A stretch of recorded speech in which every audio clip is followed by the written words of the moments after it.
Get ready for a feast. OKRIKA is famous for its delicious cuisine.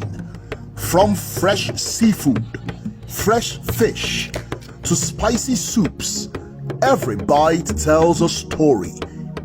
Join us at the local market and taste the flavors of our culture.